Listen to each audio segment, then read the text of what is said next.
Hi and welcome to our live stream event tonight. So tonight we're going to be looking at the question of, is freedom of religion a human right? My name's Karina. I'm going to be our MC for the evening. And I'm a student here at Moore Theological College, which is where we are broadcasting to you live from. So we hope that you are enjoying being comfy, maybe at home, and staying safe in this season of COVID-19. Hopefully you'll have received an email that's given you a bit of information what to do if you're having any tech issues, and it's including a link to the online handout for tonight. And if you are having issues, the other thing you can do is use the chat box in the live stream. So here with me right now are our main speakers for tonight. So we have Dr. Chase Kuhn and Michael Callaghan.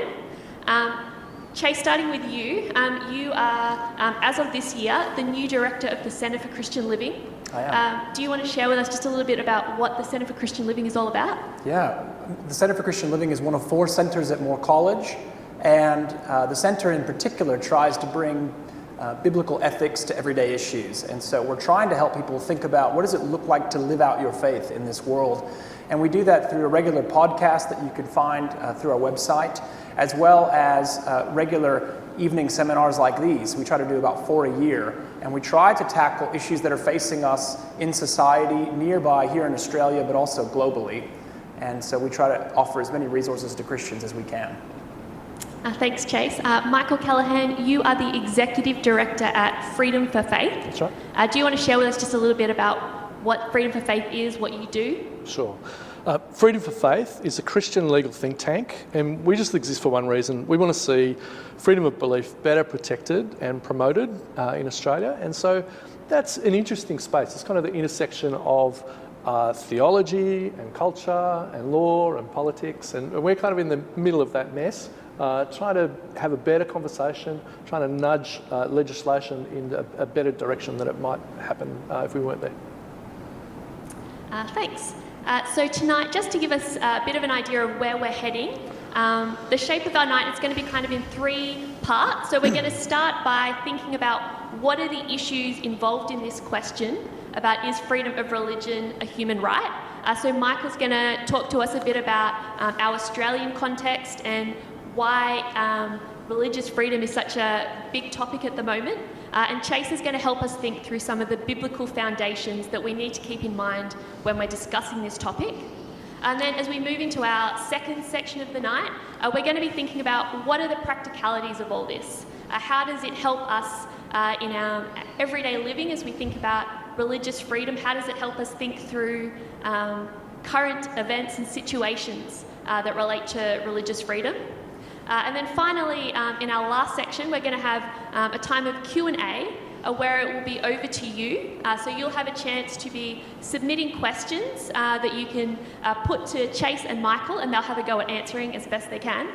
And so the way the Q&A is going to work is we're going to be using Slido. So that's sli.do. So you can head there, and the code to use is CCL Freedom. So that's all one word with no spaces, CCL Freedom. And once there, you can submit your questions. You can also vote for questions. So if someone else has submitted a question that you think that's a great question, then vote for it, and that'll increase the chances of it being asked tonight. And all of that information about what to do with submitting questions, so Slido, the code to use, if you've already forgotten it, that's information can be found on the link to the online handout for tonight. So you can find all of that there, and I'll remind us of that information a bit later on in the evening. But for now, let's hand over to Michael and get into the night. Thanks. I didn't know we were going to have voting for questions. That's awesome. I think the value of these kind of nights often is in the Q&A. So give us your best questions, and we'll try and get to that Q&A session quickly. Let me help us get there by starting with a complete spoiler. Is religious freedom a human right? Absolutely. Absolutely it is. In fact, there's no contest, there's no real debate about that. In international law, everyone would recognise that religious freedom is a human right. There'd be almost no one that would oppose that. The ability of someone to act consistently with their thoughts, with their conscience, with their belief, most people would say that actually sits at somewhere near the centre of what it means to be human. And law recognises that. You think of some of the biggest treaties which are around from the last century, the 1948 Universal Declaration of Human Rights, just after the Second World War, and people are looking at the death camps and the Holocaust, and the world is wanting to say never again to that kind of situation. And as it does, it comes up with this Universal Declaration of Human Rights. Human rights obviously have a longer legal, political history than that. But if you look there to 1948 and the Universal Declaration, you see that freedom of belief is very much front and centre of what it means to be human, to have rights, and to have rights even against a state that might be purporting to act according to its laws. It says that these things are more important, more basic to what it means to be human. It's one thing for lawyers, for politicians to kind of agree that such a thing exists. It's another thing, though, to see it in practice. And so if you look around the world today, serious scholarship on this says that probably 80% of the world's population don't enjoy those kind of freedoms, actually don't have the freedom to live out the faith, to change it, to meet with others. And that's a global story which sometimes we can be slow to see, I think. We have enjoyed remarkable freedoms in Australia by any kind of global historical measure. And yet, as a global city, we know that there are lots of citizens here who have come from places that have not had that freedom. So I've met people who've fled from oppressive regimes in North Korea, in Iraq, in Syria, in Egypt, where their faith was the thing that brought persecution for them. That's not the normal experience for most Christians in Australia. I think we need to be very careful not to play victims here, not to use language of persecution against that kind of backdrop. At the same time, we do want to hold on firmly to that commitment to freedom as a basic kind of human right, as something where you shouldn't be suffering discrimination because of your beliefs. You should be entitled to equal protection. Citizenship should not be dependent on what beliefs you have or what beliefs you don't have. People of faith communities should be able to take part in civil society, even if they don't hold the majority belief in that country. Where there are countries that are committed to that kind of broad vision of freedom of belief, you see that you have peace. You have an ability for different groups within a society to live together well, and you have an ability for a nation to get on well with nations of different beliefs. And where those protections are absent, we find conflict, we find instability, we find terrorism. So, spoiler, big picture answer is yes. Religious freedom is a human right. Interestingly though, when you then kind of drill down to say, well, what's the law like in Australia?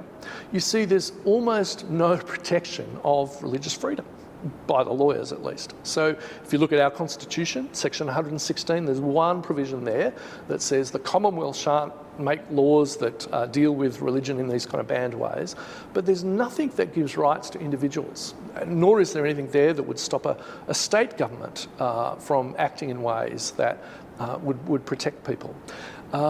You even find places like New South Wales has no protection under its anti-discrimination laws for religious belief. New South Wales and South Australia are like that. So when you work your way around the local laws, you don't see that the great treaties that we've signed up for, like Universal Declaration of Human Rights, have local, national kind of expression. Instead, there's a patchwork of inconsistent, incoherent laws that don't do much. And mostly that's been okay. You know, for the last century of our nation, we've got along well with a doctrine of live and let live, you know, with people being able to deal with difference. Yes, there's been a Catholic, Protestant, sectarian history, but even there hasn't been appeal to law to kind of assert the rights of people who feel hard done by. It's not as though in Australia you can appeal to the Constitution to do this. Liberty isn't kind of in our blood as Australians, you know. Liberty is a Subaru for most Australians. It's not something that is, you know, your first freedom and the thing that you would die for. We're pretty compliant. You know, the lockdown at the moment, I think, is showing a lot of that. And so you might think, well, what is there to be concerned about? You know, it sounds like we've got it pretty well. I want to suggest that there are some reasons why we should be alert, not alarmed, why we should be thinking carefully and not just taking for granted the freedoms that we have. And really they revolve around this, an observation that our society is changing. We have gone through a period of secularisation very quickly, and that would be a night in itself for Moore College to think through. But the church that was once the chaplain to the colony, or the place you'd go to find out what the moral majority thought, now finds itself in a very kind of different space. It's now an immoral minority. Its views and its beliefs are out of step with a lot of, well, say the Sydney Morning Herald editorial won't be the same as the church bulletin anymore. But we're now moving to the point where the laws of the land might be things that people of faith are out of step with. Why do I say that? Because it is a big claim. I want to suggest there's a few reasons. The first is that we've seen this exponential growth of rights law that's happened in Australian state kind of jurisdictions. So anti-discrimination laws have more and more protected attributes, things that if you hold this characteristic, the law will protect them. Not just things like race and gender that you have by birth, not just unchosen states like living with a disability, but things like in Tasmania, there's a protection for lawful sexual conduct. And so you have a human right in Tasmania to lawful sexual conduct. You know, the Tasmanians, well done. There you go. Now, what does that look like if you have a youth minister, an assistant minister in a church who exercises that human right to lawful sexual conduct and commits adultery, which is lawful and sexual and conduct, and does that through the church? In a situation where the church is saying, well, that's out of step with our beliefs, and he's saying, well, it's in step with the law of the land's protection of my fundamental human rights, who wins? You know, that contest of competing rights there gets you into tricky waters, which the law hasn't done a really great job of resolving. There's no obvious way that can be answered consistently across the land, especially when there are different states giving different answers to it. Second reason we've seen a challenge at law is that one of the ways that religious freedom is protected is by exemptions to otherwise generally applicable laws. So think of a Catholic priest, right? The requirement there is they have to be male and celibate. And in any other profession, you'd be saying there's discrimination on the basis of gender, there's discrimination on the basis of marital status. But the sex discrimination one says, you know what, churches can have an exemption to do stuff according to their beliefs. And the churches didn't argue for that at the time that the Sex Discrimination Act came in. Everyone just assumed that, of course, you'd need to do things like that. Otherwise, priests would find themselves dragged into court and the Catholic Church would be forced to go into places that are at odds with its doctrine. Well, now people are saying that's exactly what should happen.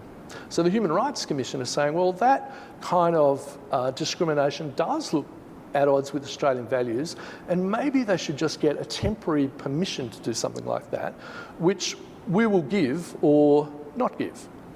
We'll work it out and we'll talk with them about it. See, that's a massive change, and it really suggests that the state is growing The state is encroaching into the public square and going into spaces where it wasn't before. We're in a different legal universe as that happens.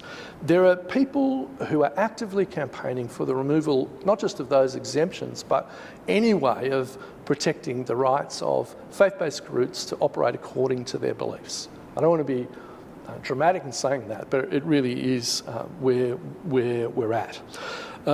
Now, that's all come to a head over the debate with marriage and the question of whether or not people should be able to have beliefs which are out of step with the law of the land. Is this something that should be banned or something that should be permitted? Is this an evil that the law is supposed to remedy, or is it something that the law is supposed to give freedom to protect? It could do either of those things, but it can't do both.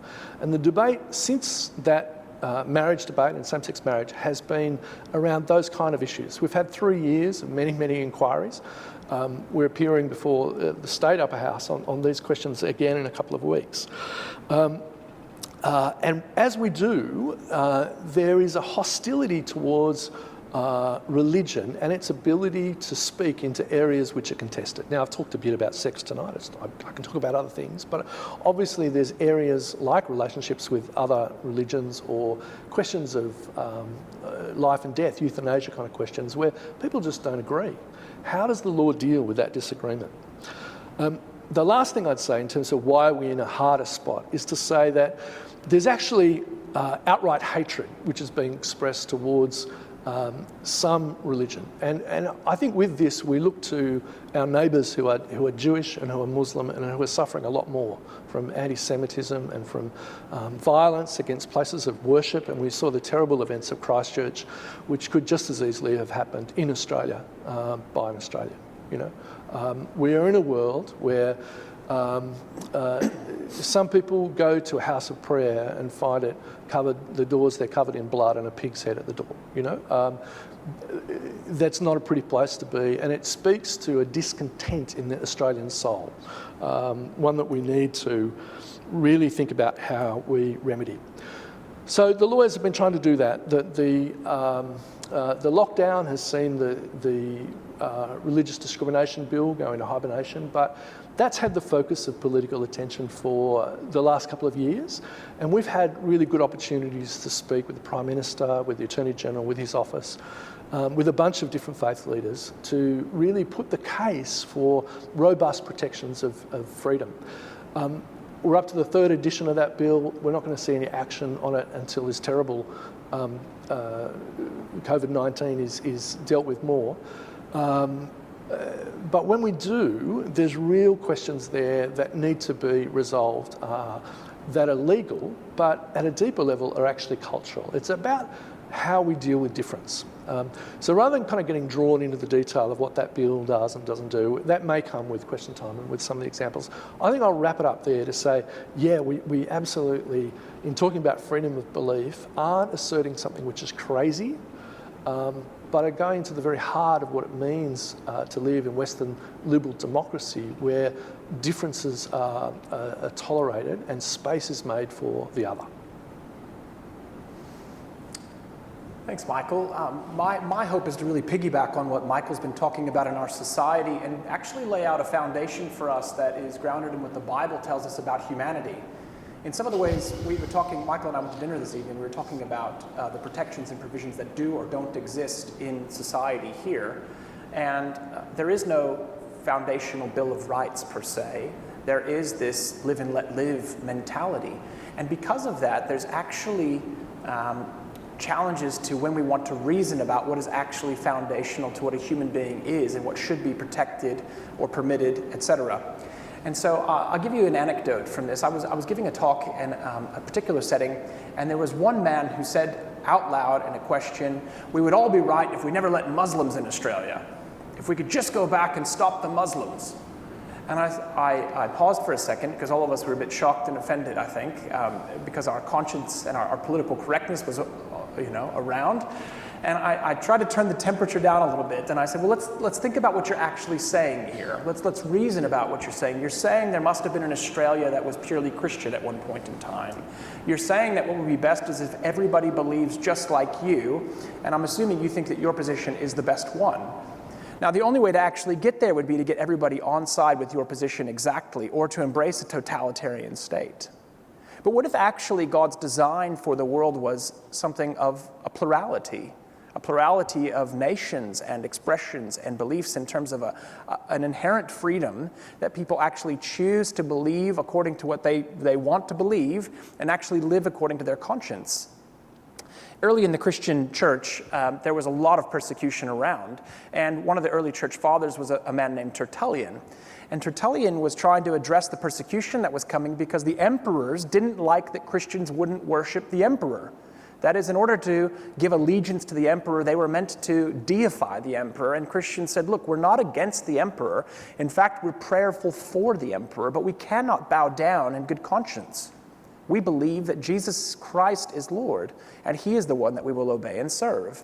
And what Tertullian did was lay out for us a foundational statement really about the human right of belief. And this is what he said. I'll read you a quote here. It's a fundamental human right, a privilege of nature that every man should worship according to his own convictions. One man's religion neither harms nor helps another man. It's assuredly no part of religion to compel religion, to which free will and not force should lead us, the sacrificial victims even being required of a willing mind. You will render no service to your gods by compelling us to sacrifice. In other words, if you're really wanting true allegiance, you cannot coerce it. There is no way to actually bring about real worship by coercion. It has to be something freely entered into.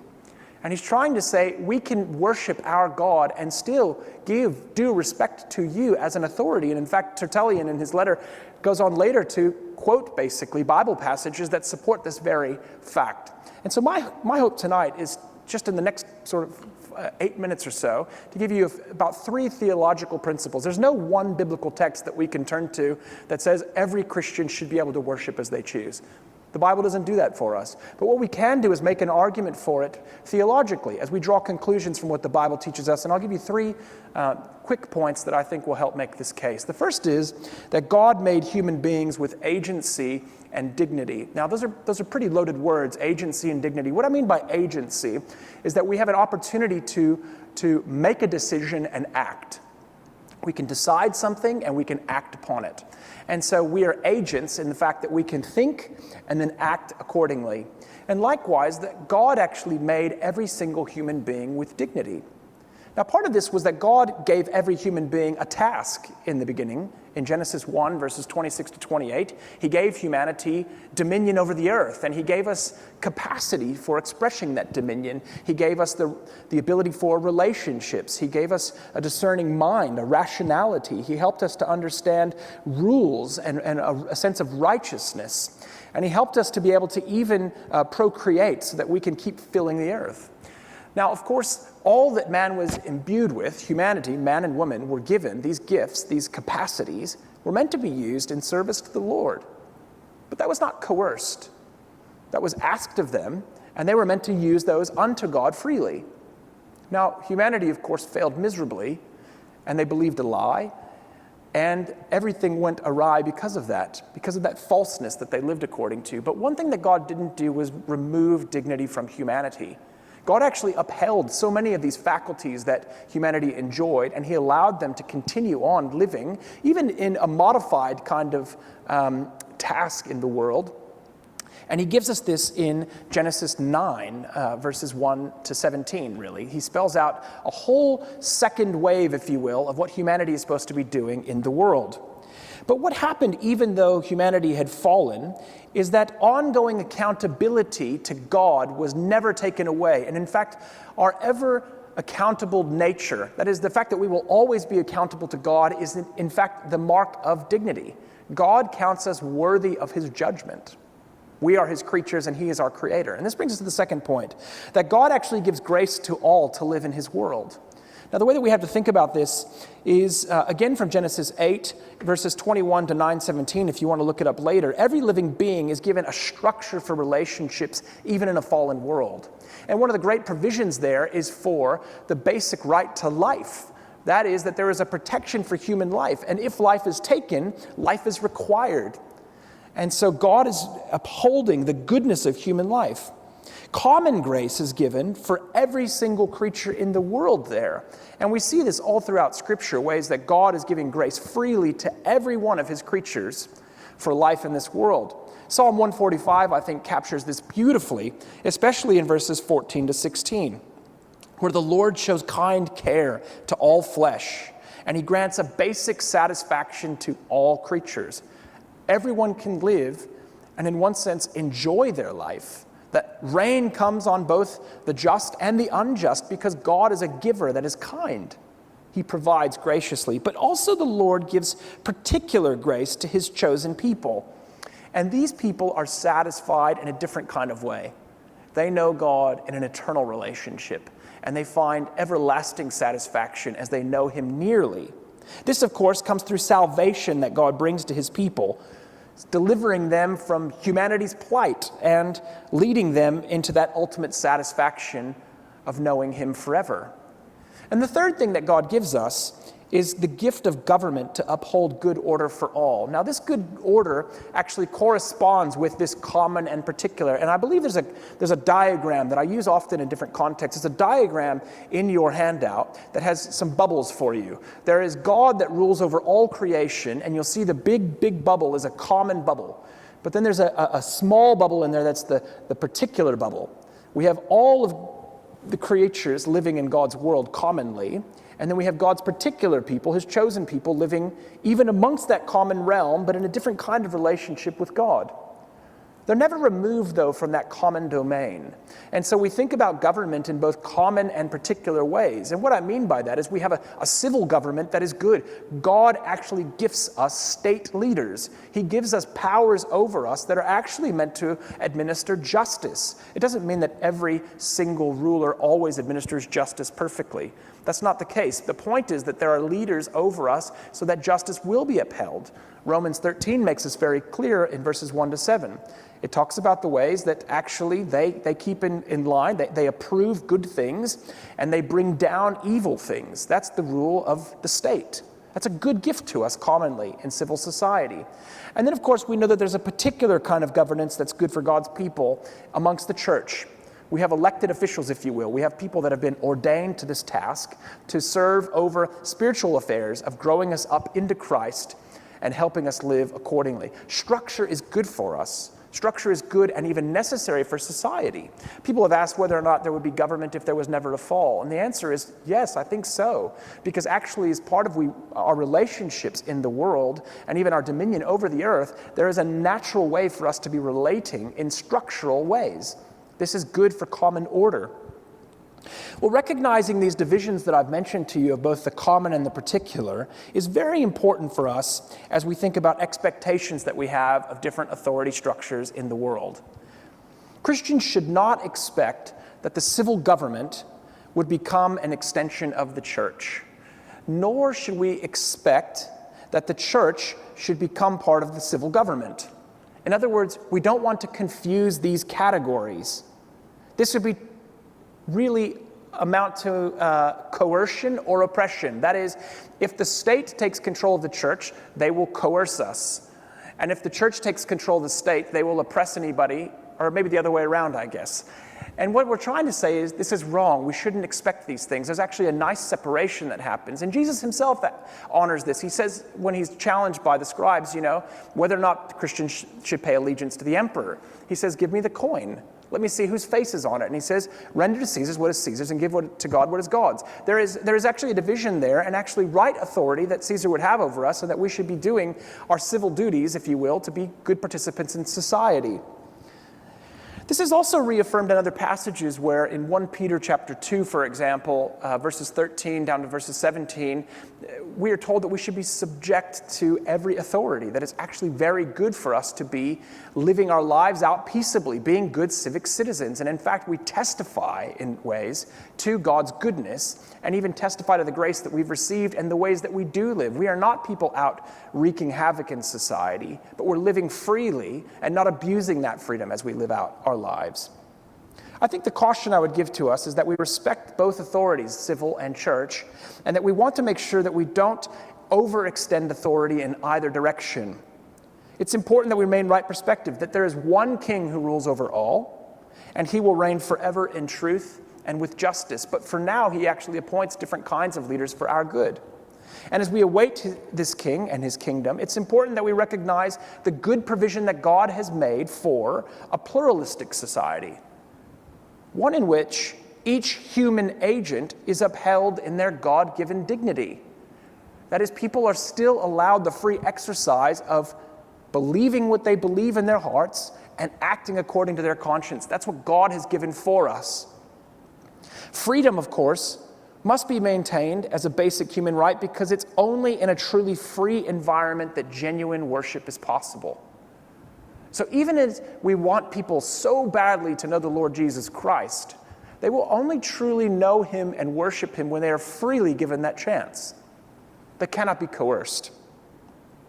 It is only when one is free from coercion that they may truly repent and believe, and it's only when one is not oppressed that they can truly give expression to their worship.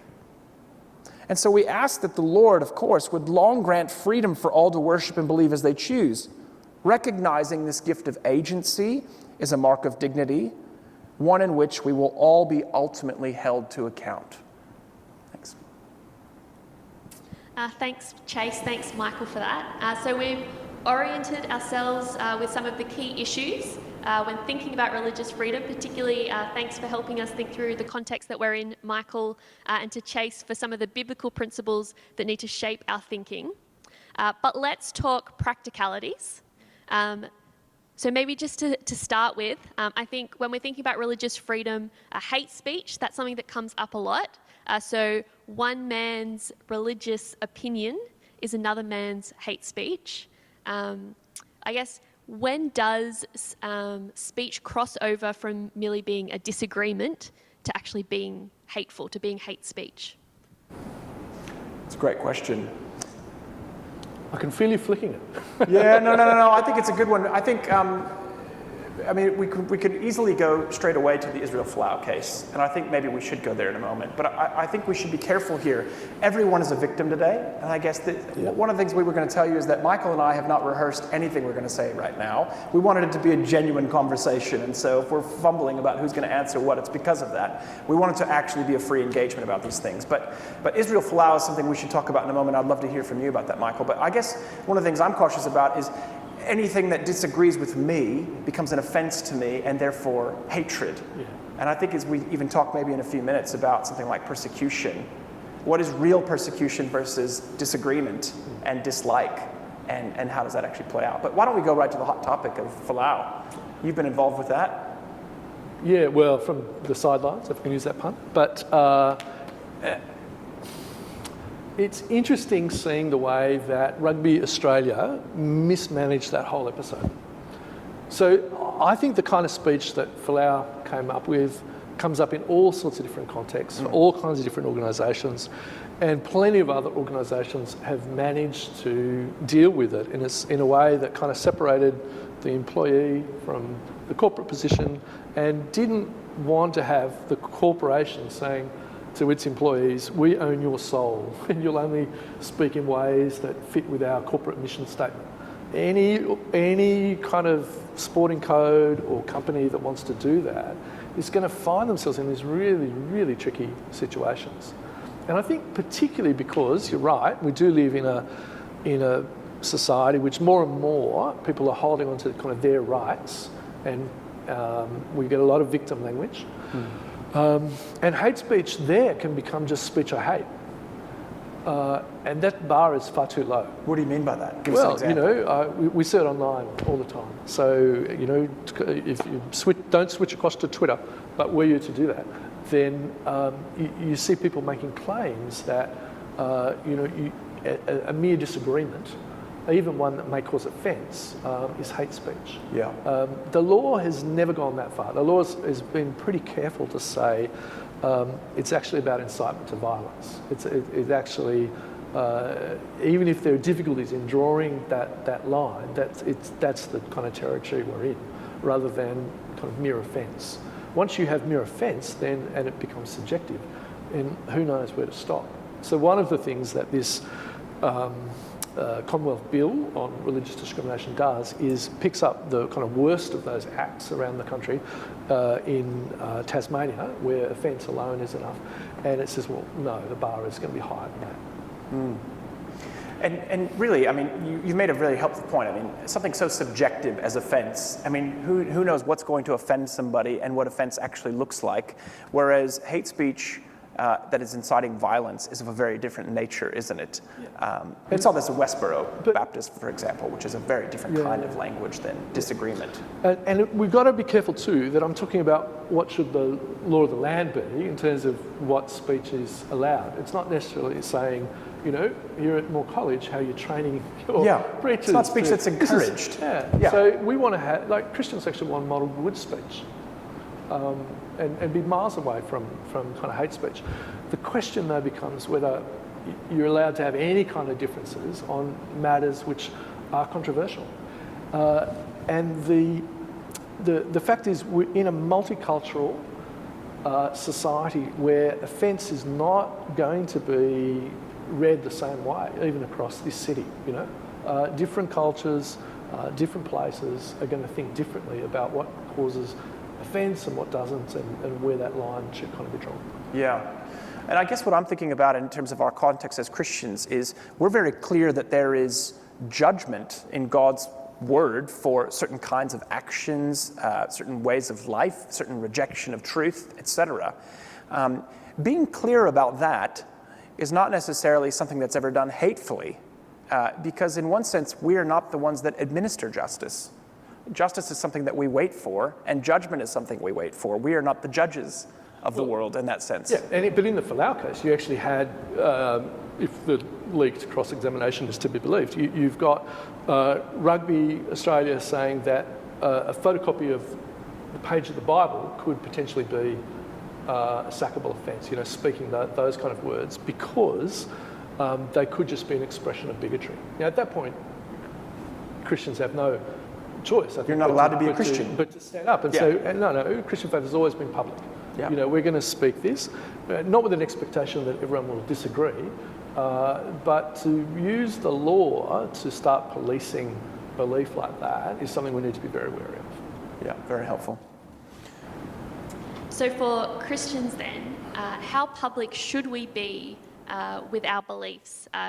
Should we be do we want to try to avoid causing offence? Or should we be the people out there boldly proclaiming what we believe, even if it is offensive? Yeah, I think what Michael said is really helpful in the sense that we want to be miles away from any kind of speech that's going to be perceived as hateful. In fact, even if we speak the truth, and the truth about everyone's circumstances that are common to humanity, the standard that we are holding all humanity to because it's what God has spelled out for us, we're speaking that truth in love. And we're speaking that truth in love in a way that is gracious, as one that has already received grace themselves. So never in a place of superiority or, again, bringing upon this judgment immediately. So if we say something is a damnable offense or something, it's not because we're trying to send somebody to hell.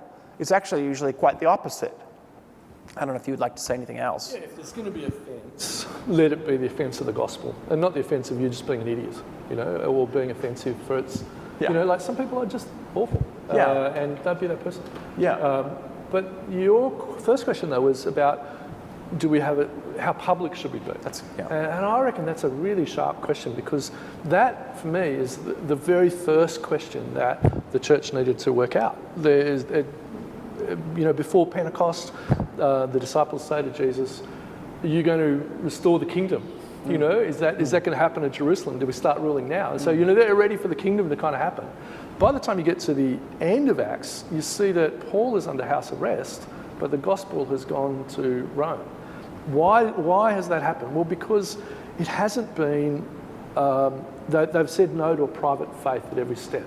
And so when the Sanhedrin drag them in and say, well, you know, go back to your upper room, don't speak publicly in his name, they say, well, he's told us to.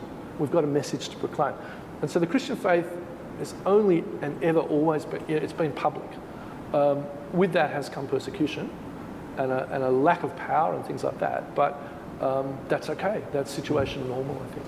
Yeah, there's never supposed to be a compartmentalizing of the Christian life, that this is just my private set of beliefs that somehow I can check at the door and then I go live my life 9 to 5 and then come back and, you know, put my Christian game back on. It's actually who we are. It's part of our constitution, if you will.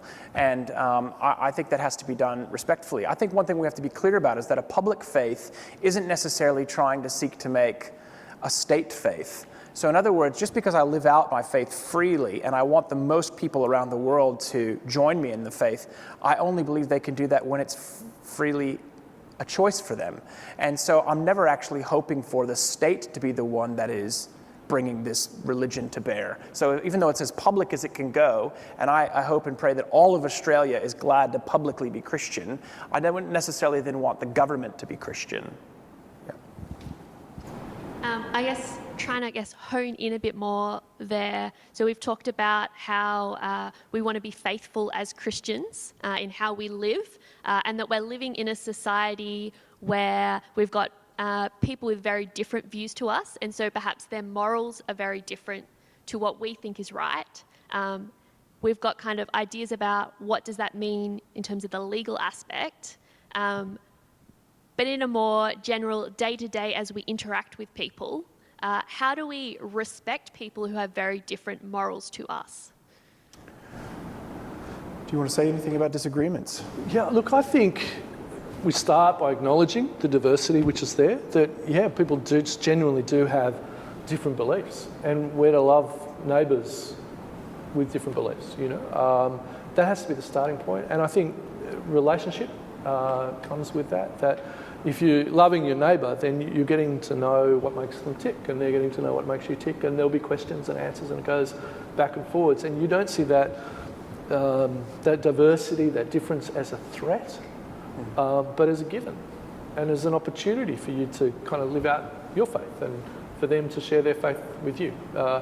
And so having patterns of law and government that allow for that, rather than having a state which kind of says, here's the set of beliefs that are acceptable, it's a much better place to be. Yeah, there's minimal interference that way, so that there's more freedom for choice in how you live these things out, but less interference that way. I think it's very important for us to recognize that disagreement doesn't mean necessarily shutting someone down.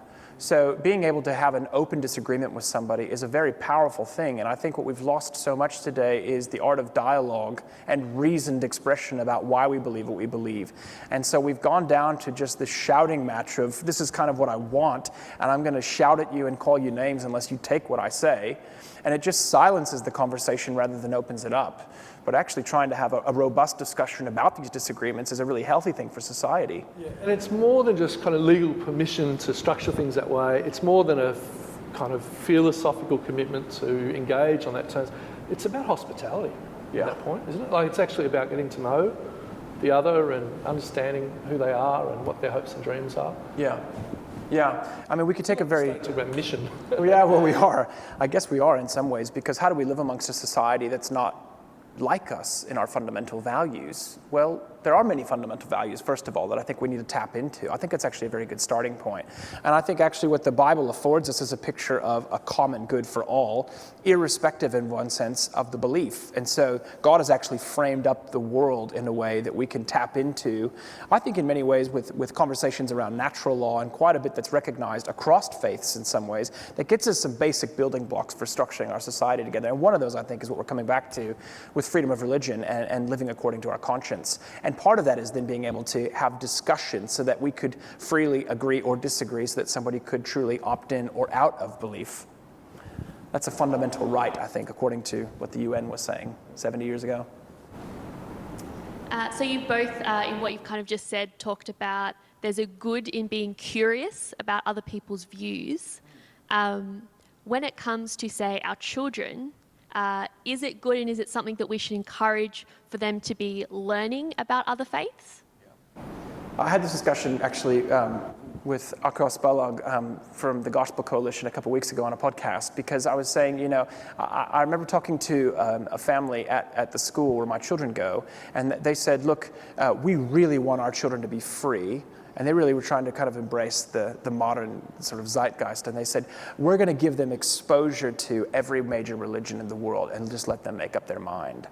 And so their 7 or 8-year-old kind of gets to go through the buffet of world philosophies and then gets to just commit themselves somewhere down the line. And the parents are just going to completely bless that, whatever it is.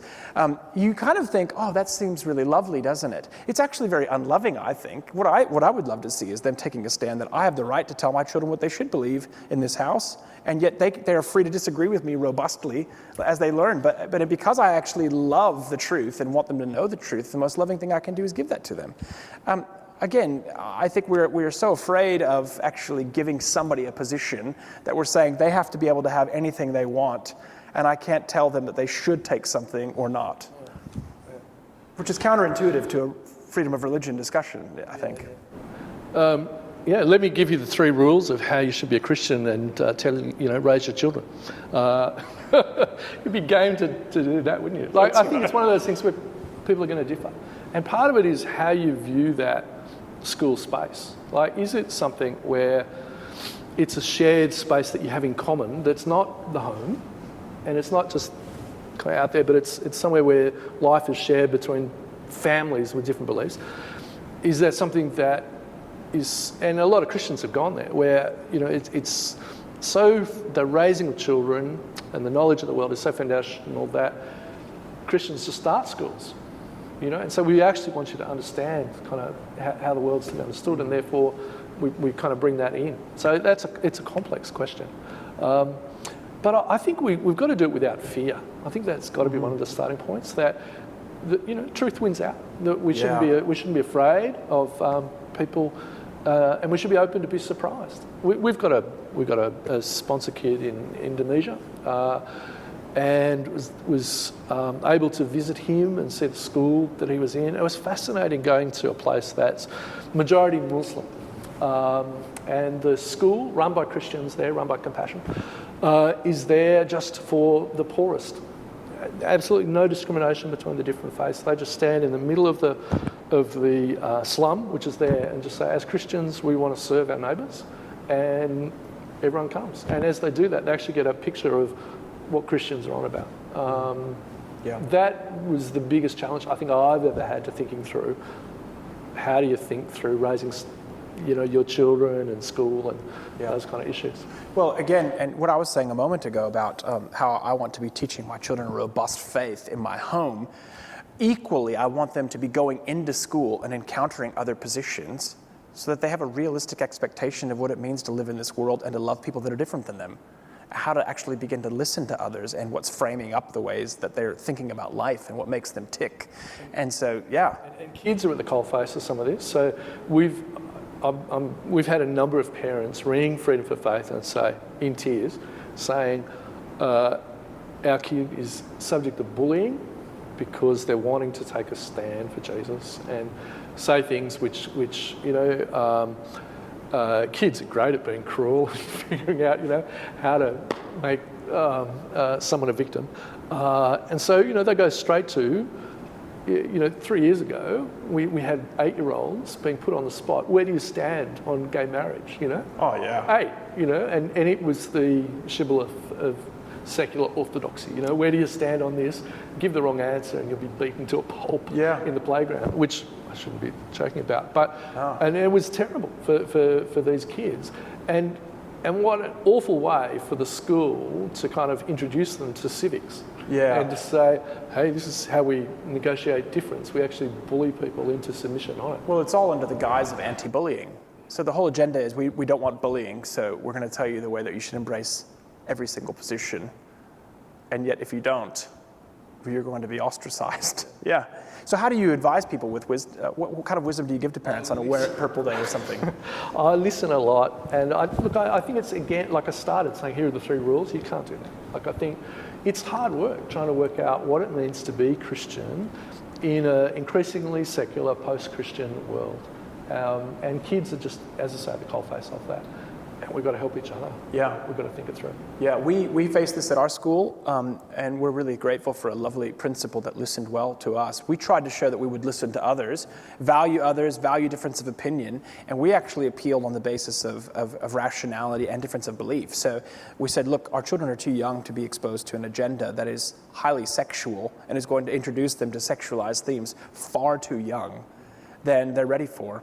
And second of all, it goes against some of our core beliefs. Now, we very much want them to love different people. We want them to be loving all people, in fact. But there are certain things that we would like to be introducing them to in time, and we feel like it's inappropriate to introduce them in this way. And I'll tell you, that was so well received, and the school accommodated in the most wonderful ways. And again, that's actually a demonstration of freedom of speech and freedom of religion, and an open dialogue about these things that actually takes the sting out of it and opens it up. Yeah, if it's set up as, I want to win, and here's what I want, and this is what this other person wants, and it's irreconcilable, no one wins. But if you go into that most difficult of conversations, saying, look, this doesn't have to be zero-sum game, and we are concerned for this community and for the wrongs that they've suffered, and for the hand that we've had. Absolutely. I think that has to be owned, that has to be part of the conversation. But that's helpful. You were telling me something over dinner, actually, Michael. I think one of the things you just said in that tactic is that we can actually affirm the other that are different than us in terms of a care and a respect. And one of the things I was impressed with Freedom for Faith is that you've actually not just lobbied for the Christian position and the Christian right, but there have been times where you've been able to advocate for further religious minorities, like, as you said, those that are suffering anti-Semitism or those that are against Islam, and especially the kind of the demonization of Islam on the whole. Just can you tell briefly to the whole audience why that's been effective for you all and how it's worked out? Well, we do it because it's the right thing to do. So we do it out of principle, but the opportunities for it come up all the time too. So even just in the last few weeks, we've had a situation where every kind of charity looking after people in poverty at the moment are massively stretched. And we've had ongoing contacts with some Muslim leaders in Western Sydney I'm honoured to call friends. One of them runs a charity that suddenly found itself trying to feed thousands of people, families that were homeless, who'd never been homeless and so on. And the government, New South Wales government has a scheme where they give food to charities to hand on to homeless. They use the charities as efficient means of getting food out. But for a long time they've had this rule that kind of says, to avoid proselytisation, we're going to make sure that it doesn't go to religious groups. And there's an argument for that, and that's fair enough. But what it meant for my Muslim friend was he said to me, look, we've got all these people in the middle of Ramadan wanting to fast and eat in certain ways, and the only food which is being offered to them is unclean, and they can't eat it. And so you've got a government there who's got a duty to care for the poor, and some of the most poor and marginalised and vulnerable people can't access the thing, and the thing that's getting in the way is this lack of freedom of religion. And so we were able, with other Christians, to go to government and to say, look, for the purposes of at least lifting the problem that facing these people right here, right now, please get rid of this thing. And for Christians and Jews to be able to stand together and plead that for the sake of Muslims, it allows the government to say, well, that's okay. We're not going to have these groups competing against each other, so we can see we can lift this. It kind of makes sense. Yeah. And it would only be the most kind of hard-hearted secularists that would say, don't give those people food or make them eat food which is going to go against their conscience. So Yes. that's an example, but those kind of things come up all the time. Or to take it on the other end, only to make it about proselytization. Yeah. So in other words, the church would only give it to them if they receive Jesus or something, where you see that strong coercion then against somebody to try to bring them on side. Yeah. But what you did in that moment was you honored the agency that they had to keep the freedom of belief that they had and recognized a fundamental dignity. And the dignity itself is that they will be accountable ultimately to God. So right now we can honor them as common humanity and leave the final judgment, if you will, to the Lord Jesus at that day. Yeah, very, very helpful. Thank you. I want to go back a little bit. So you were talking a bit before about in the school space, so particularly things related to the same-sex marriage debate. As we think about LGBTI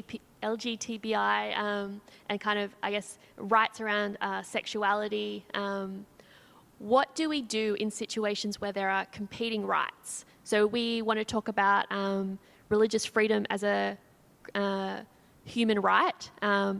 How do you kind of figure it out in, I guess, the complex nature of real life where there might be situations where there are competing rights? Yeah, that problem isn't a new one, I think would be the first thing I'd say. And so that kind of dilemma that, you will have situations of competing rights, that shouldn't scare us off. And rights never just exist in isolation. If you're committed to, you have this freedom because you're a human, that finds expression in all kinds of different ways. It's not that you therefore have one lobby group for this human right and one lobby group for that human right, and it's just a power grab and power struggle between the two. It's more, this is a way of understanding what it means to be human. We actually want to live in a society which is like that. So it's really wanting to shift the conversation away from me and my rights to we and our society. Like how do you do life together when there is that tension? So I've avoided kind of answering it directly, but it's to say that is the most important place where you say it can't be zero-sum game. It can't be I win everything, you lose everything. Yeah, I mean, this happens in the home, doesn't it? I mean, you get to the dinner table with children, and everybody's competing for their right, aren't they? They're fighting over food. They're fighting over who gets what and when, or screen time, or who gets the remote. It's a long lockdown, hasn't it? A long lockdown, man.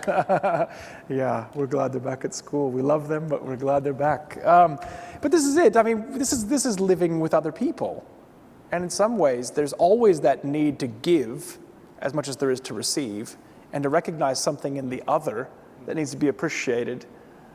Because that's about community, and it's that ultra-individualism that makes that the real tough space. And I think that's why we're having so many hard times right now. Not just in my home. We're actually pretty happy home. I guess as well, the danger is that when it feels like our rights aren't the ones that are upheld as the primary ones, we feel like a victim. And I think we often, perhaps as Christians, we can kind of feel like, am I being persecuted? And you touched a bit on this in what you said before, talking about Tertullian, Chase. How would you describe persecution, and are Australian Christians really persecuted? I would say I would not think that Australian Christians are persecuted. I would want to use that language at all. I think that we have difficulties sometimes in expressing ourselves, partly because of an increasing hostility in society, but I don't think it's persecution like normal. Actually, I brought in a helpful quote just in case I got asked about persecution. There's just one quote that I wanted to read that comes from Russell Moore's book, Onward, and he just says this: religious liberty is genuinely imperiled, perhaps more than at any other time since the revolutionary era, but we will not be able to articulate our commitments in this arena if we don't know the difference between state persecution and cultural marginalization, between public oppression and personal offense. And I think that's very, very helpful for us because we're fighting in a space for something that is actually imperiled.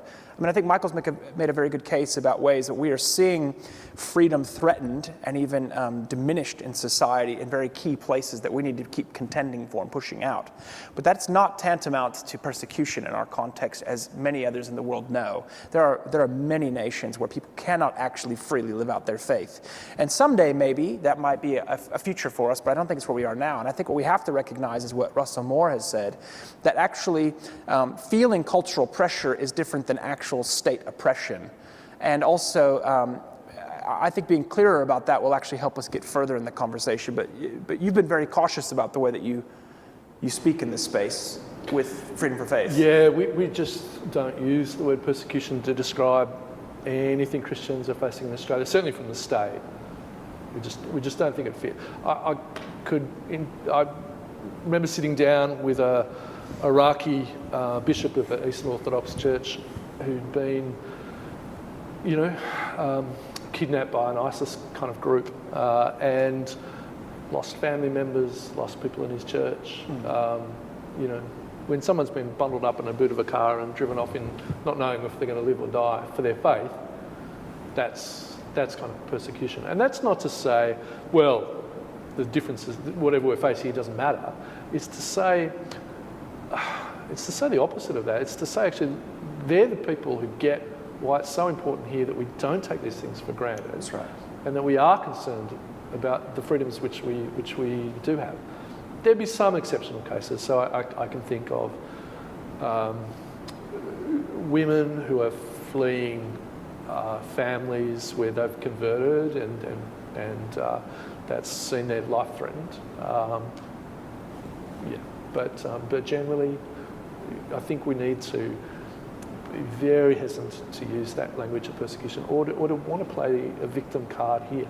Yeah. And I think if we, in that context, can get good laws for the common good of all, it then puts our government in a much better place to be sitting down and talking to China.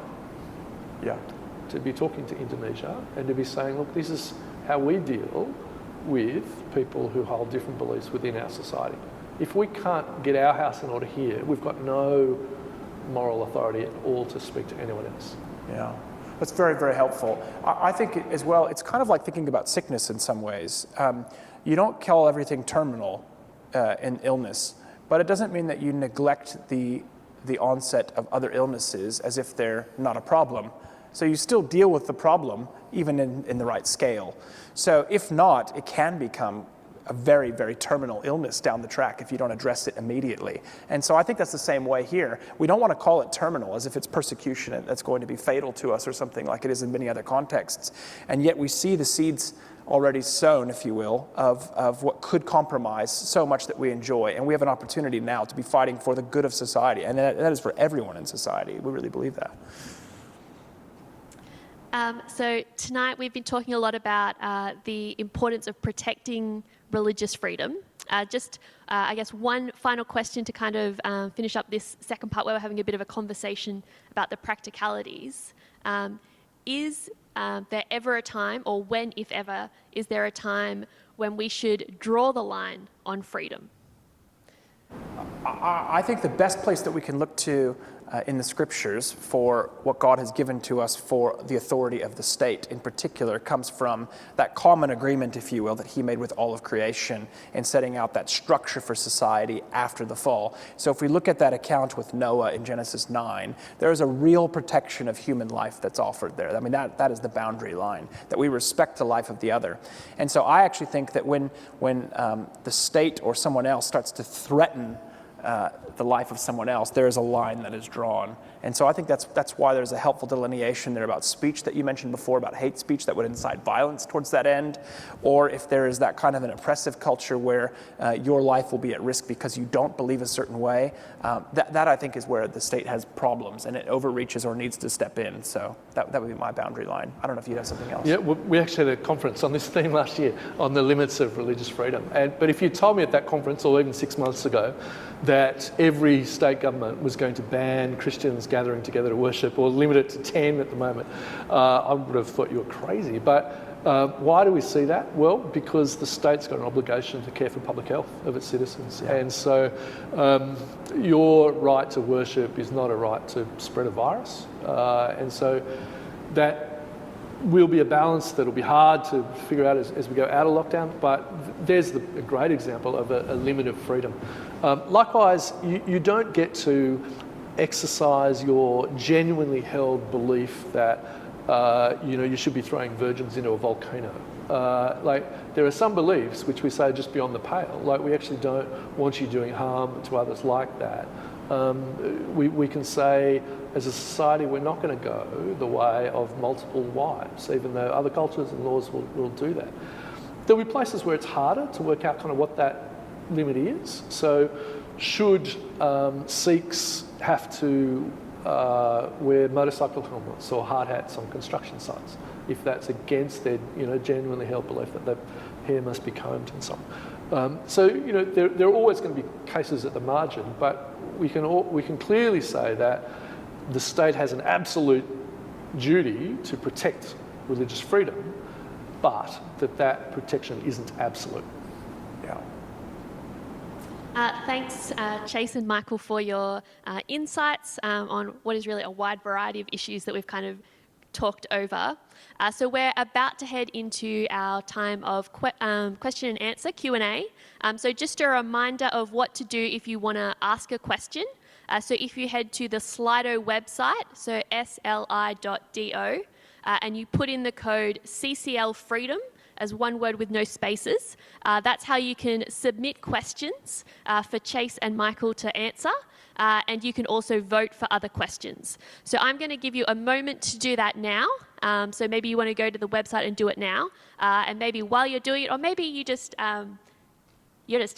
keen to hear what other people have asked. I'm going to share a little bit about Moore College and their PTC, so their Preliminary Theological Certificate, which are some online courses that you can do through Moore College. So at the moment, Moore College is offering a special deal where you can do an online course for $25, which is a reduced price. And so these courses, they're very flexible, so they're great for, if you're spending a lot of time at home and maybe have a bit of extra time on your hands at the moment with what's happening with coronavirus. And these units are great because they really help you to grow in your understanding of the Bible and I guess get a bit clearer and stronger on what are the foundations of the Christian faith. So I highly recommend the PTC courses to you. But let's think about maybe some of the questions that you've got, and I'm going to get out my phone so that I can actually see what some of the questions that you've been asking are.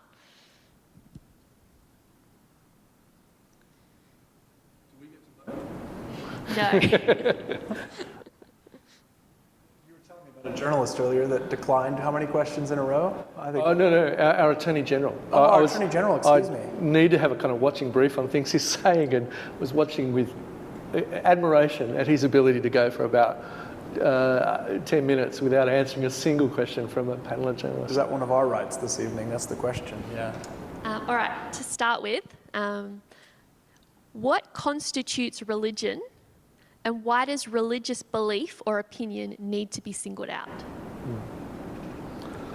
You probably have a specific answer for this. I would call this a genuinely held belief that's kind of orienting your life, and that is actually leading you towards particular kinds of action. So it could be held up in a moral framework, but it's definitely tied closely to being able to act according to your conscience. How would you specify this?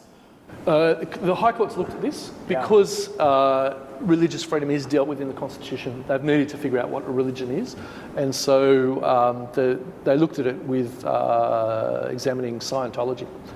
And interestingly, around the world, most other jurisdictions have got the leading tax case, or what is a religion case, is on Scientology, because most people recognise that's kind of at the margins. Like, where do you draw the line between kind of a religion and a cult? But generally, that kind of belief in the afterlife and things which bind, the conscience of the individual, a commitment to things beyond materialism, they're the kind of things that the court has looked at. And so, in Australia, Scientology is on the religion side. In other jurisdictions, it's not. Why though draw those out? I think there's a recognition that it is different from just any other kind of belief.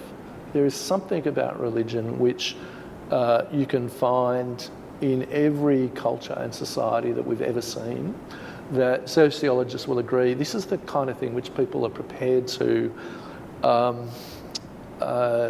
give their life for and commit themselves to.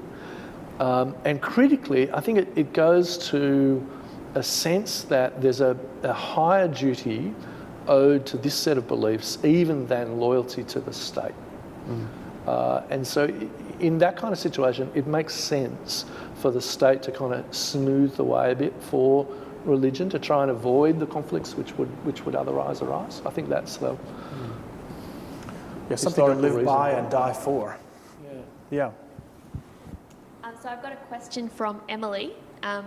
What wise actions would you recommend for individuals to bring the importance of religious freedom to our government's attention? That's your space. Yeah. Well, I'll send you to our website and ask for you to sign up, freedomforfaith.org.au. Look, I think the scriptures themselves give us some really good guidelines. So 1 Timothy 2, we're to pray for rulers. And why do we pray for them? In order that we might live a quiet and godly life, a religious life, that is. So I think for every Christian, there's a command there to be praying for rulers, for them to have wisdom, in order that there might be freedom to be enjoyed, and that's a good thing. So that would be the first wise thing to do. I think the second thing is just to be informed and to do that as an engaged citizen. This isn't necessarily going to be the thing that everyone gets into. Like, I'm not saying you must do this, but if you're interested enough to be tuned in tonight, maybe you should, right? And how do you do that? Well, have a look at the kind of resources which we're putting out there. That's the way we want to help that conversation get better. And then I think the third way would be, we actually need some people to give themselves to this, to actually jump in and do this. And maybe that means you put your hand up to be on the Human Resources Committee in your corporation, so that you can care for people with different beliefs within it. Maybe it means you stand for local council, or make a run at being the next PM. But some kind of engagement. Joining the local P&C at the school is a brilliant place to do it. So that'd be 3 suggestions: pray, get informed, and get engaged. That's very helpful. Yeah. I think information is crucial to this, isn't it? Because so often we're living in a world where what's dictating how we're going is based on what we're hearing in social media, or just the media generally, which is often quite emotive, and it just makes you feel like you're going against the tide if you're not careful. And so the more we actually know and can be reasoned about how we're living, the better off we're going to be, and the better contribution we're going to be able to make to the society as a whole. One of the throwaway lines in Greg Sheridan's great book, God is Good for You, is that in media, people of faith are underrepresented, compared to general population. But in politics, they're overrepresented. So you've kind of got this weird thing going on where your awareness of politics is being mediated by a group of people who hold quite different set of beliefs than the people who are actually engaged in the space. Yeah, and yet the media often controls so much of the political agenda. Yeah, interesting. I think this question kind of relates to, or takes things a bit more specific. So there is the religious discrimination bill that has kind of been, going around for the last year or so. As Christians, how do we proceed? Should we be submitting our own submissions to it? And how do we deal with the number of opposing submissions? I'll jump in on this one. I think we were almost ready to get that bill into the Parliament as everything went into hibernation. And so, it was in its third version, and lots of early submissions by lots and lots of people had been very helpful in nudging it in the right direction. It's in a good shape. There are things that still need fixing kind of at the margins, but the government, to its credit, I think it's done a good job of engaging with everyone who's shown an interest in this area. And we've certainly had excellent access to the Prime Minister and Attorney General and opportunities to speak about the kind of concerns. It rightly is parked for the moment, and none of that work is wasted. We'll come back to it post-hibernation. But at the moment, the Attorney General's office is writing, enormous industrial relations law with incredible pressure under them. We've everyone's saying this, but it's true that we've never seen government function the way it is at the moment.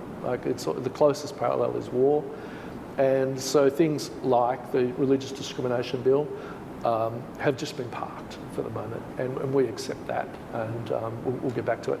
12 months after that bill gets through, if it gets through, we'll then see the next stage, which is the Law Reform Commission's inquiry into the Sex Discrimination Act. The last few years have seen a whole series of those inquiries. As I said before, in 2 weeks we've got a New South Wales inquiry into an independent members bill on religious freedom. So there's always stuff to be done in the space. It's really important that people rally behind good Christian submissions on this stuff.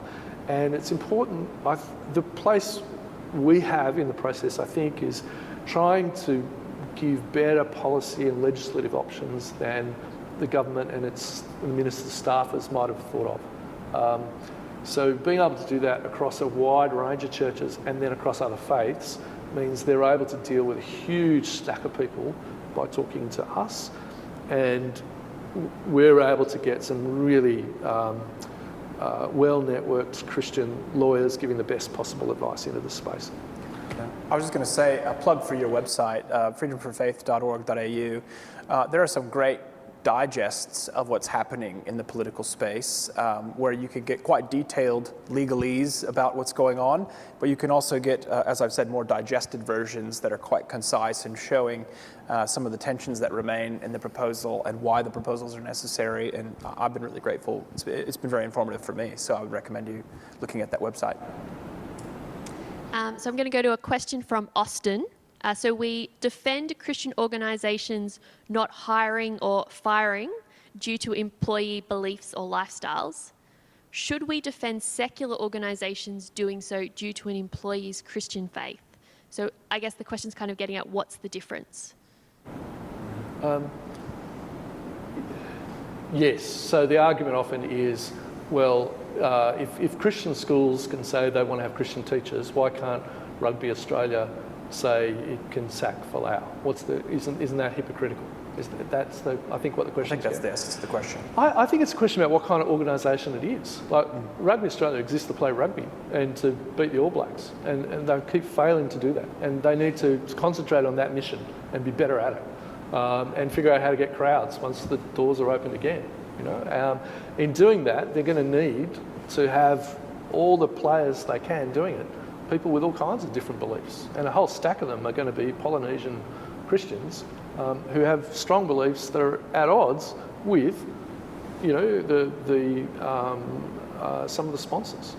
They need to be able to negotiate that difference. But that I think is a mile away from a faith-based school which comes into being because of a set of beliefs. We hold these beliefs, therefore we create the school. So it's what constitutes the organisation. The closer parallel might be a political party. So I think a political party should be able to say, we exist because of this set of beliefs, therefore we should be able to employ on the basis of these beliefs and sack people who don't hold them. So the Greens shouldn't have to have IPA staffers working for them, or vice versa. The thing which is sometimes missed in that kind of analysis is the place of freedom of association, the ability not just to hold a belief individually, but to gather with others who hold that belief and just do things like start a school, start a charity, start a church. Like that association of people who hold those beliefs brings this thing into being. It wouldn't exist but for that. So, Moore College exists because people hold this set of beliefs and therefore set this thing up. So if someone was to act in a way which is completely at odds with those set of beliefs, then the principal should be able to call that out and say, well, that doesn't fit who we are as a group. We'll go now to a question from Amelia. So in Christian advocacy for religious freedom, should we press for the right to gender discriminate? So, for example, a right to prevent women becoming senior ministers. I'll just build on this. I think this goes along with a lot of what Michael's been saying, actually, that if you're actually establishing something on a set of core beliefs that you've been laying out, it's one thing to actually make claims based on those beliefs rather than try to change the whole constitution of the organization. And so this is a very important and delicate topic, I recognize, but how have you dealt with this Yeah, so it gets again to that question of the individual belief and the belief of the association, like people together, and your rights against that association that holds, say, a different belief to you. The court can't allow both those things. One of them needs to trump. And so your right is actually a right to leave and to start another association which has a different set of beliefs. Yeah. And so if you believe that thing differently, reform the church internally, create a new church. I mean, Reformation choices is kind of what you have at that point. But don't go to the state and make the state the arbiter of what Christian doctrine should be when it comes to gender and leadership in church. That would be the worst thing. Yeah, and the gender issue is such a heated issue, I know, but we see this in all kinds of church issues. So as people come into churches, they often want it to match what they feel is right rather than what the church already has committed itself to. And so they always are trying to reform from their own individual position rather than the other. I've seen this in a friend's church in America recently where there was a group of people that came from one faith tradition that had a particular view of baptism, and they really wanted to be embraced and wanted the whole church to embrace their position on baptism. And he was actually driven out as a minister because he didn't agree, but that was because his church was constituted differently. That's a very problematic way of going. There are other churches that have those beliefs that you could easily slot into rather than kind of create this tension. And I think it's about understanding that. I mean, you've got to keep open a place for reform within the church. Of course. So churches will change, beliefs will change and so on. But I think that's different from an appeal to law to do that for you on the basis of my religious freedom over and against the beliefs of others. So we talked a little bit about persecution earlier. Do you think that evangelical Christians in the West have a persecution complex? And are there ways in which we are wasting our resources fighting against frivolous injustices? I would be very cautious about saying frivolous injustices. I think what we've tried to express before is whilst there is a scale of kind of intense persecution to disagreements and pressures that we feel culturally, I don't think that just because these are minor in comparison doesn't mean that they're insignificant. And so I think I'd be very cautious about calling them frivolous. What I do think is difficult for us as Christians is a few things. First of all, one, you read the Bible and you read about persecution, and we want to identify with the text that we read. And so we often try to read that text into our experience and vice versa. And so when I read a text about persecution, I feel like I must somehow associate it with what I know in my life, pardon me. And because I associate it with something I know in my life now, whatever it is that's an inconvenience or a hindrance or a difficulty for me in my life, that then is persecution, because that's the way I've been able to relate to the text. I think it's a very difficult thing that we have to be cautious about in the ways that we're reading the scriptures and relating them to our context. Second, though, I think there's a cultural problem where, again, everyone's a victim. And we start identifying ways that we ourselves are victims because everybody else around us is feeling the victim. And so we allow this kind of culture creep in to where we feel, oh, we really are down and out, aren't we? And again, I don't want to minimize in any ways the inconveniences and the pressures that Christians feel today. I mean, I feel them with you. I live in the same world you do, and we live in one of the most progressive suburbs in Australia, and we feel it every day. And yet, I wouldn't want to call that persecution on the same scale as so many others that are facing this in the world. Yeah, look, I drove here tonight over the bridge past Barangaroo, and the awful Crown Casino is almost built. It's surrounded by all the leading banks and corporates in this city, which is the global city for the country. Sorry, Melbourne. And there's no space that was left for a church in all that building, And so what drives us? Greed, corruption, making a buck. And it's kind of squeezed out a place for church, at least in the sense of a building. Justin Moffat and others are doing great work in the middle of Barangaroo in other ways. But there's a cultural marginalisation which is not persecution, and there's a recognition of that kind of says, look, we need to be faithful in this space and in this time, and not just have a nostalgia for the past where the Christians kind of got the best hill in town, you know. So yes, there is a danger of a persecution complex where we just read everything as persecution, where sometimes it's marginalisation. But I think sometimes we can be too slow to call out stuff which is wrong. So just today we had some churches in Western Sydney tell us that their local council is changing the zoning laws so that churches won't be allowed to meet in anything but basically industrial land, you know, to build new places. So if Barangaroo shows cultural marginalisation, then Western Sydney and that council is showing, I don't want to call it persecution, but there is an exclusion of people of faith. There's a tightening up of freedoms, which we shouldn't just roll over on, and we should actually be engaged as citizens and say, look, it's actually important for people of faith to love their neighbours and to be good to the whole community, and you will miss out if you squeeze us out to the places of factories. So this will be our final question for the night. There's a few questions that are referring to how Jesus said to turn the other cheek. How do we make sense of this passage of Scripture, as well as the idea of as we campaign for religious freedom? So is it sometimes that Christians, as we campaign for religious freedom, that we're not actually turning the other cheek? I would say we have to keep a realistic perspective of what we're actually going to be achieving in society. Not that we just kind of roll over and become apathetic or indifferent or even defeated, but actually recognizing the way that the kingdom comes. And the kingdom comes through the proclamation of the gospel. And it is the Lord Jesus who will build his church, and he is the one that will advance his kingdom in the power of his Spirit. So we commit to that mission, and we trust him in that. And we also recognize, though, too, that the majority of the world are not going to like it. They're not going to like the message, and they're not going to like what we're doing. And so I think we have to be realistic about some pushback that we're going to receive. And in some sense, receiving that pushback is an act of faith.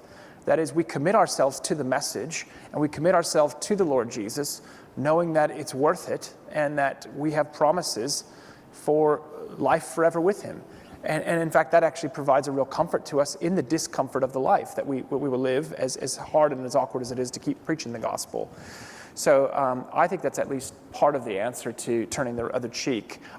I don't know if you think it means that, I don't think it necessarily means just laying down and getting walked on either. I think actually pushing into the civic space is actually for the common good. And therefore, the more we push for religious freedom, even for our freedom, but for freedom for all. We want it for the Muslim, we want it for the Jew, we want it for the Mormon even, we want it for other people to be able to really live their lives out freely.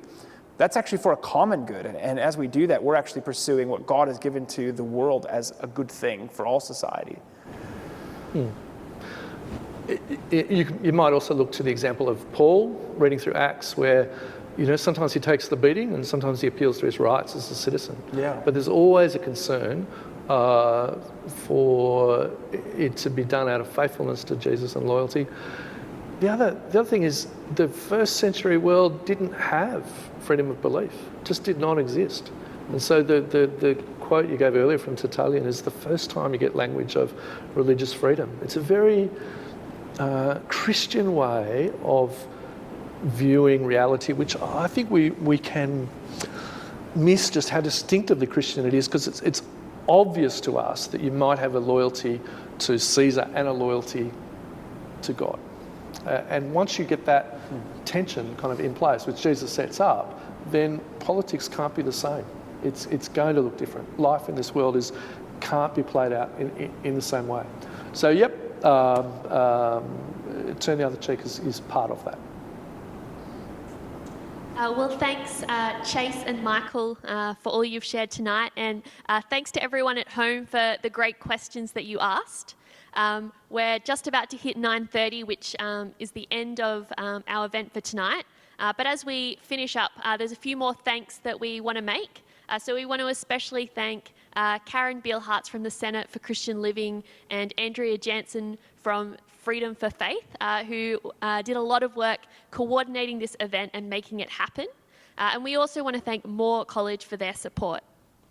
And if you do want to find out more about Freedom for Faith or the Center for Christian Living, you can head to their websites and find out more information there. And you should be able to sign up for their e-newsletters if you want to be hearing more about them and the things that they're involved in.